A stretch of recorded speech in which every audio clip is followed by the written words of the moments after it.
in order for us to understand what an inefficiency is, we have to first understand not only who moves the market, but at what time they move the market. These market makers are pushing price into their always desired locations and direction at all times. We, as retail traders, can never decide the direction. It is always the market makers. And oftentimes what you will see is right after big shifts in the market, whether that be continuations or reversals, usually the tops and bottoms of the market are where you see the strongest moves initially. As you can see here, the top in the market followed by a strong move. A top in the market followed by a strong move. A bottom in the market followed by a strong move. And you can go anywhere here. Bottom in the market followed by a strong move. And usually when you're trending, you will just see trickles of price. What's up, traders? Welcome to this fifth installment of the Smart Money Concept series. I think Nathan actually says in the video you're about to see that it's the fourth episode, but in fact it is the fifth. And he's going to walk you through inefficiencies. And what I've seen in this video is these things could actually be automated. And in fact, what I might do as part of my Robot Builders Club is automate a strategy around inefficiencies for my robot lab. That'll hit in April, May, June of this year. So you guys will be able to download that bot if you are part of the Robot Builders Club. So there's links in the description if you want to get access to that. Learn how to automate pretty much anything you can dream up. Now, other things to think about before jumping into this. If you are looking to get funded after taking the series from the Smart Money Concept stuff, do check out my sponsor, City Traders Imperium above, who can fund you up to $4 million with up to a 70% payout as well. And that obviously scales. So you go and check them out as well. Links under the video for that, and we'll probably put a card up here as well, guys. All right, well, enough from me. Let's get on with this episode 5 in the Smart Money Concepts series. Folks, if you missed out on joining the Trading Nut Funded Cup, don't worry. With over 3,000 traders registered, my sponsors, City Traders Imperium, have decided to run another. But this time, they've promised the prizes will be even bigger and better. Folks, if you want to register for this and show your skills as a trader, click on the link above or the link below the video or in the podcast description, then sign up for free before 15th of June 2022 and get 10% off any City Traders Imperium product just for entering the competition. Good luck, folks, and we'll see you in the cup. Hello, fellow traders. Welcome to episode 4 of the Smart Money Concept series. As always, a big shout out to Cam from Trading Nut for making this all possible. And in this video, I'm going to be talking about the concept of inefficiencies. Now, inefficiencies are just one singular concept in the holistic view of smart money. It is important to note that in order to trade smart money successfully, you cannot simply trade imbalances or inefficiencies on its own. It is very crucial that you look at all of the different concepts and all of the different ways in which the market makers move the market and put all of these concepts together to form a holistic understanding of how the big banks and institutions are moving price and how we as retail traders can capitalize off of the clues that they leave. So in this video, I'll be talking about inefficiencies, and every other week I will be bringing up and discussing a new theme within Smart Money Concepts. So today, inefficiencies. What is an inefficiency, an imbalance, a displacement, whatever you like to call it? They're all the same thing. What are they? An inefficiency is simply a skip in price, oftentimes the result of bulk orders entering the market. So we have to have an understanding first and foremost of who is actually moving the market in the first place. So as most of you should know, it is not us retail traders moving the markets. No matter how much we would like to think, that's not the case, because we do not have billions of dollars to trade. It requires that amount of capital to move the market. And who has that money? Big, large institutions and banks who drive the market. They are the market makers. So, in order for us to understand what an inefficiency is, we have to first understand not only who moves the market, but at what time they move the market. These market makers are pushing price into their always desired locations and direction at all times. We, as retail traders, can never decide the direction. It is always the market makers. And oftentimes what you will see is right after big shifts in the market, whether that be continuations or reversals, usually the tops and bottoms of the market are where you see the strongest moves initially. As you can see here, the top in the market followed by a strong move. A top in the market followed by a strong move. A bottom in the market followed by a strong move. And you can go anywhere here. Bottom in the market followed by a strong move. And usually when you're trending, you will just see trickles of price, trickling. Okay? So why do we see tops and bottoms of the market? Why do we see fast moves? Why can't we see a trickle-like state up and a trickle-like state down? Well, because who's shifting direction in the market? Well, it's the market makers. So they have to impose or put in large orders in the market for price to move in that direction that they want it to go. So what happens when those bulk orders enter the market? Oftentimes you will get a skip in price. A skip in price is just an area of volume or price that either buying or selling has not been offered. And oftentimes, to make the market efficient, you will see imbalances or inefficiencies be filled, or at least to the 50%. The reason why is based upon the bank algorithms.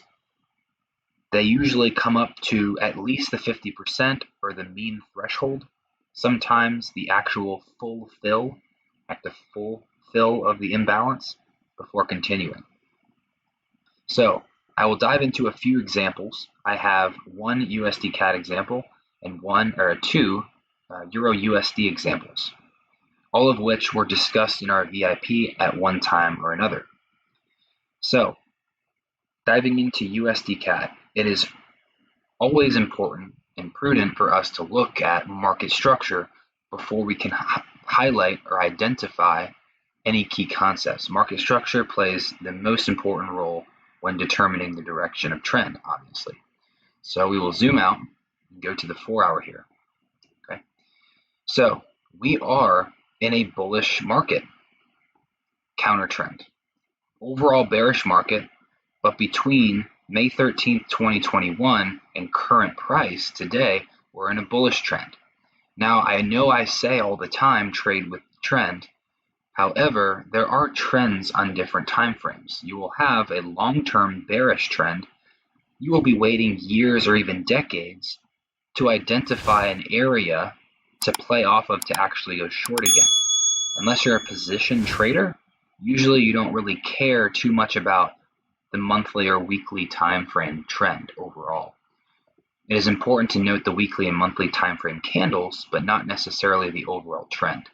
It is, however, important to understand the daily 4-hour, 1-hour trend as it pertains to your current trading for the week. So, current market, 4-hour time frame, we are pushing up. Are we creating higher highs or are we creating higher lows? Well, in this case, at this specific example, we were looking to potentially create a higher high.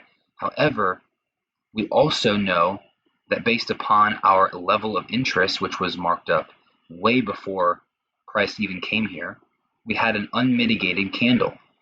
So I wanted price to push down into this level, and we haven't done so. We have created equal lows, which gave me the conviction that we were probably going to go short, which is exactly where we came down into. So higher high, higher low, higher high in the market. I want to see that higher low push deeper into here. Not to say that price couldn't have made a higher high first. It could have. However, I wanted to see a higher low form before any further upside could commence. So, having that understanding, I still was cautious of the fact that we stopped and was looking at potentially taking out this high for a higher high. We also swept a lot of liquidity. All of this retail trader support acts as liquidity. That's why we come and take it and then move in the opposite direction. So we had that sell to buy, which told me, okay, we could potentially go long here. But let me look at an area of inefficiency that price could potentially rebound from. So an inefficiency simply looks like this. And I'll just mark it off between this wick and this wick. Buying was offered, and then only selling was offered between the wick here, because buying was offered within this wick. Only selling was offered, and oftentimes we will come up and fill that inefficiency to rebalance the market. Now think about it like this. Here's a good analogy for you. Imagine, you're a kid, and you've probably done this before. You're in kindergarten or whatever grade you're in when you're drawing with crayons. And you take a crayon across a piece of paper and go really fast across that piece of paper with that crayon. Well, what you'll oftentimes notice is that it's not a straight, solid color line. You will have these ripples in the paper that skip over, and it's just straight white, and it's not the color of the crayon. It's because it moves so fast that it skips part of the paper as it's going. The same thing happens in the markets. You will move so fast, it skips in price. There's no buying offered within this candle because it has moved so fast. So we want to look for price to come up and mitigate or fill, I would say, that level. So based upon what I have just told you about the full fill and the 50% bank algorithm rebalancing or mean threshold, we should mark up both levels. So that is the full fill, and this is the 50%. I'll even just move this. Let's make another one right here. Okay, so now we can get rid of this tool, get rid of this. So these are the first couple of levels in which we want to play off of, okay, for potential shorts. Why is that? Well, we have to first look at market structure. Well, market structure in here, we have created that lower low overall. I wanted that lower high potentially to come up or come down again and make the overall higher low. Because higher high, higher low, higher high, I wanted that higher low down here. And I understood that there's liquidity resting below this level. And I wanted 1.24 psychological level. It just missed it by a couple of pips. But that is why, not only because we needed to mitigate this level down here, that demand, but also was because 1.24 is a psychological level for this pair on USDCAD. So when we started to push up, I did not want to place a sell limit. You could have if we were trading in the right direction of trend. However, higher high, could this be a higher low for another higher high since we were pushing up? Yes, it could be. So what I look for when I'm trading opposite direction of trend, if I do find a setup, is I look for reactions from the level of interest first and then get in off of the pullback. So between our inefficiency level, our full fill, and the 50%, that's where I was looking for reactions. And the reason I have this line here is because 1.29 is a psychological level. So I figured maybe we won't get the actual full fill because of the psych level that's resting right below it. So I'm going to get rid of this, even though you could place your entry there. However, I want to see more of a reaction from this level first. I'm not going to place a sell limit. And that's exactly what we saw. We saw the reaction, so that gave me conviction that we're probably now going to go short. What gave me more conviction was the fact that we made relatively equal lows. So I wanted to see that retracement back up into more efficiency, which I'll go over in a minute, and then the continuation down, back down to this level. So I did not sell it here. Even though I could have, I didn't because I didn't have enough conviction that this was actually going to go short until I saw the reaction. Because technically, could we have made a higher high? Yes, because technically this is a higher low. But I wanted this level, and that's why I sold it here, because I had that conviction and the drawn liquidity. Drawn liquidity meaning the area in which the institutions and banks will target to take liquidity next. And that's that level. So once we saw the reaction made relatively equal lows, I looked for the retracement. And where did my eyes go initially? They didn't go anywhere in here. They didn't go anywhere in here. Even though there's imbalance right here, you have to look at selling at a premium. And the most recent point of inefficiency was between this wick and this wick right there. Okay, so anywhere in there you could have been selling 50% or the full fill. If you had have placed both, you would have gotten both. If you had have placed just this one, you would have gotten this one. If you had placed the 50%, you would have gotten that one, but not this one. And that's okay. Sometimes you won't always hit your full fill of imbalance. So that's why I always say, if you're looking to trade, if that's a good confluence for you and everything else meets your rules, go ahead and set both, but just know that the full fill may not always hit, but it will give you a better risk to reward. So just all based upon your preference. And we can see that we took price all the way down to that exact level, just shy of 1.24, had a nice reaction from it. This is considered our LPOR because everything else in here has been balanced. There is just a last point of inefficiency in here. You can see everything else has been balanced by itself and mitigated, except there was a 2-hour, I believe it was 2-hour, sell to buy candle in here with inefficient pricing. Again, inefficient pricing, inefficiency, straight buying volume, no selling offer. Okay, so we had that reaction and we pulled back into a 4-hour level of demand, and this isn't a VIP trade that we sent out a little while ago. And now we're looking to target 1.3, which is a higher high, because what are we doing? We're in an overall bullish market in this time frame. So I do expect this price to be taken out. 1.3 cycle level, very solid cycle level for this pair. I want to see continuations to the upside. But that is a perfect example of how you can use inefficiency as just one of your confluences when trading smart money. It's so important that you have a holistic understanding. But when we understand all of the concepts, we can put them together very nicely to form a great bias for us. Now, another example I would like to discuss, and this is a perfect example of great inefficiency trading. Two examples, actually. On EURUSD, and this one occurred, I believe, in 2020. Let's scroll all the way over 2020. Yep, perfect. So now, again, it is important to understand market structure. I will go over market structure in any video I do prior to getting into the concept, because it's always important to understand which direction of trading you want to be trading. Because there could be, if you're in a bullish market, there could be inefficiencies like this, bullish market. There could be inefficiencies like this. But if we're in a bullish market, why would we expect the inefficiency to hold and drop? Obviously, it would definitely fill that inefficiency and continue because we're in a bullish market. So I'll teach you the concepts. However, the market structure is the most important, so you can identify which concept, or in this case, balance, which direction we should be looking to take. So zooming out, I will just do bar replay here. Okay, so we are in an overall bearish market, higher time frame. We had a sweep of liquidity, a sweep of liquidity again. So we had that run, and then we had our lower low. So we should expect a lower high and then another lower low. However, I will tell you, price ended up just mooning to the upside. But that's okay, as long as we understood that we were initially looking to take price short. Even in this momentumous move, even if we do expect a higher high, even in a bearish market, which we shouldn't, because we should expect a lower low, even if we were to expect a higher high, we should still look for shorts around these key levels of supply, the LPOR, the last point of return, meaning the last point in which price should come to before breaking structure.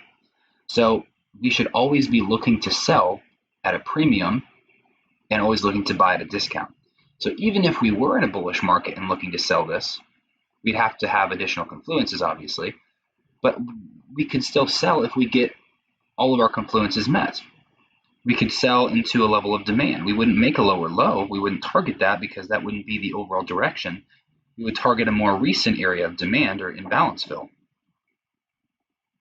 Now, taking a look at what's going on in supply, we will go to the daily time frame.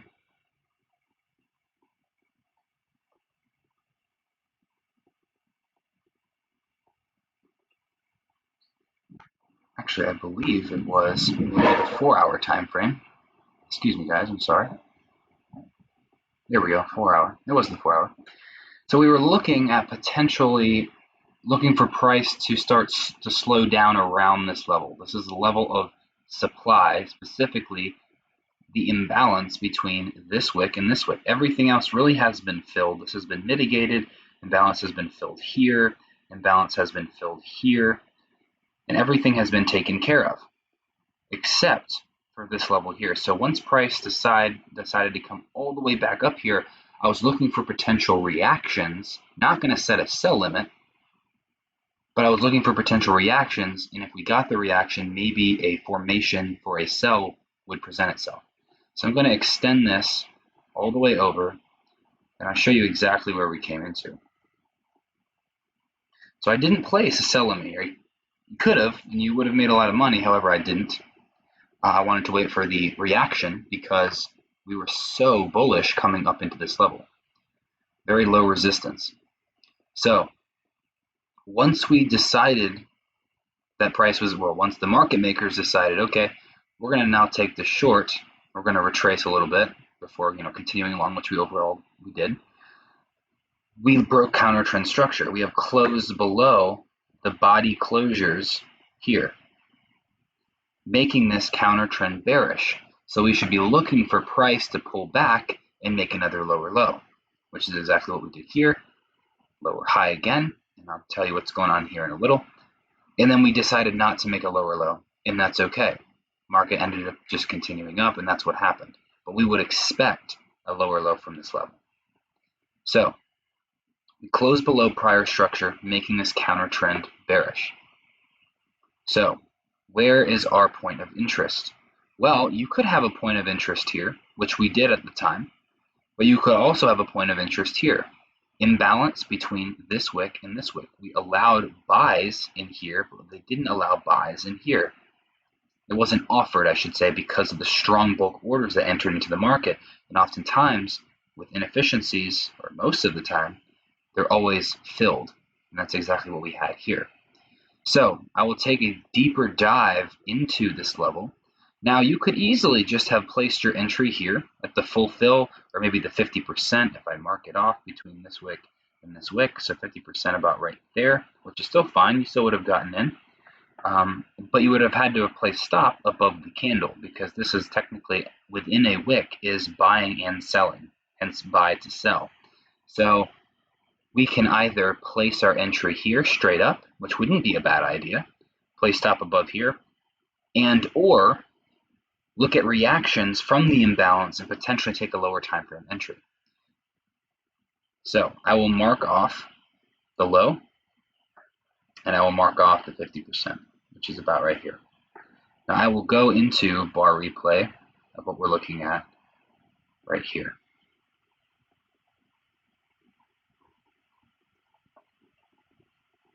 Oh, it's unavailable. No. Go all the way back. Sorry, guys. I guess that time frame is unavailable. All right, well, I will just discuss with you what exactly happened within this level. So it's important to note all of your smart money concepts, or all of your themes, or all of your concepts within smart money concepts when you're trading. So the original idea was to see price react from this level and continue short. Now, what actually happened in here, and I apologize for that, I didn't know I couldn't see that data on a lower time frame when doing bar replay. However, what happened is we had a 3-minute, and if you go on the 3-minute time frame, if you guys can see this, you guys can back me up on it. A 3-minute time frame, what happened was within this candle here, prior to the full fill, we had a 3-minute triple or quadruple top. Actually, it created liquidity. So we create the liquidity in here. It's on the 3-minute time frame. I just can't show you because I can't go down that far in bar replay right now. But we created that liquidity, and we also created equal lows. So when price started to pull back into this level again, which it did right here, right? We hit that full fill and created the buy to sell. Okay? I don't know why it's messing up for me. We pushed up into liquidity, pushed up into the full fill, creating that buy to sell. So not only could we have placed an entry at the full fill, but we could have placed one upon the pullback of the buy to sell. This is why it's so important to not only understand just inefficiencies, but also to understand the overall concept, the holistic point of view, to be able to take the most highly probable trade setup. So we formed equal highs in here. we formed equal lows. So when we started to push up, I had strong conviction that one, we're going to take liquidity and move away. We have the imbalance, another confluence. We have equal lows. That's the draw on liquidity. So that's exactly what happened. We pushed up high, pushed down low, broke structure, counter trend, which is what we did in here because within this level or region of price, we were making higher highs and higher lows. We finally broke with this wick here on a lower time frame, breaking structure, and we pulled back up to mitigate our sponsored candle. And we also had an area of imbalance within that level. So an area of imbalance, 50%, I believe 50% of it was hit. Maybe the full fill, I don't exactly remember. But I know that's what took place in here because I remember the trade very vividly from 2020. So we got in off of the pullback as well. We got in from the full fill here and off of the retracement to fill imbalance after the initial imbalance was filled. And it was a sponsored candle move, buy to sell, pull back into that inefficiency, and then fall. All right, so that's exactly what happened here, and this is why it's so crucial to understand everything about smart money before divulging into it. If you have that holistic point of view, then you won't be taking trades solely off of one particular confluence. You'll have multiple areas of confluence, because if you simply took a trade off of this, yeah, you would have made money, but why not take a trade off this, but scale in to look for additional smart money confluences? And please, guys, if you want to go ahead and back me up on it or even test me, go and look at the 3-minute within this level of price, June 16, 2020. You will find that quadruple top, the buy to sell, and then after the buy to sell, we had more inefficiency. So it was a double inefficiency type of trade, 2 trades in one essentially. And then we made a move to the downside. I would have targeted personally, 1, the low, the prior low, and 2, probably the overall retracement, probably back down into the area of consolidation that we had. So obviously we didn't get that. We ended up rising back to the upside, but you still, based upon the risk to reward that we would have had within this area, probably a nice 1 to 20, 1 to 30. Now you could have done the same thing here, and I can't show you because I can't go down to the lower time frames. But price did come back up again to that same level and push away. The overall area of demand, or the imbalance fill on the higher time frame, was right here. That was the imbalance fill. You can just extend that over. Stops would have been above the previous high because lower low, lower high, low low. We swept liquidity on the lower time frame on the 3-minute, that buy to sell. We shouldn't go above that level now. That's exactly what we didn't do. It's perfect. So those are just a couple of examples to show you how imbalances work and what they truly mean. Many people say, oh, this is an imbalance, but then I ask them, okay, what is an imbalance and why does it get filled? And they don't have an answer for me. It's important to understand the concept behind what you're trading before you trade it. If you don't know that an imbalance is a skip in price because of the market makers' bulk orders entering the market, you wouldn't know why it would come up and fill that. Well, it comes up and fill it because it has to make itself efficient and allow, in this case, if we're selling, if it's selling here, buying has to be allowed in here. Okay, so that is just a couple of examples. I do actually have another one that I just actually noticed. So really within here, and this is seen everywhere, guys. You can see this anywhere. And it's so important to have this understanding because you can catch high risk to reward setups. Even in here, yes, this is a sell to buy candle, but also there's a skip in liquidity here, a skip in price, just straight buying volume. So even if you had a place your entry right at the inefficiency, yeah, you would have gotten pretty much a wick entry. So there's one, and then another one, and I'll go over the 50%, is that I probably wouldn't have taken this trade. I know Aiden probably did actually, because I remember him talking about this. I don't think I did personally, just because it was ranging. So I couldn't really tell if we were going to continue back down to the bottom of the range or push back up to the upside after the imbalance fill. It was kind of tough because we were just consolidated. However, let's say we were trending. Where would we be looking to place our entry? Well, let's just say this is a higher high, a higher low, and a higher high, let's say. Well, perfect example, where do we find the imbalance? The nearest imbalance is from this wick all the way down to this wick here. Okay, the 50% is located right here. 1.08734, and you would have had a wick entry there. Stops would have gone below the strong move that created the imbalance. So stops below here, and you would have had probably a pip or two of drawdown. Could have taken it, if we were in a bullish market, all the way up to a higher high, or even just to the most recent supply level, right? Because remember, I told you before, we look for selling in premium, look for buying in discount. So I hope you guys took some great value from this. If you have any questions about imbalances, or have any more advanced questions that I could go more in depth on, please feel free to let me know. Be happy to speak with you in regards to that. But hope you learned something, hope you took value from it. And as always, happy trading. Have a great rest of your week. Thank you.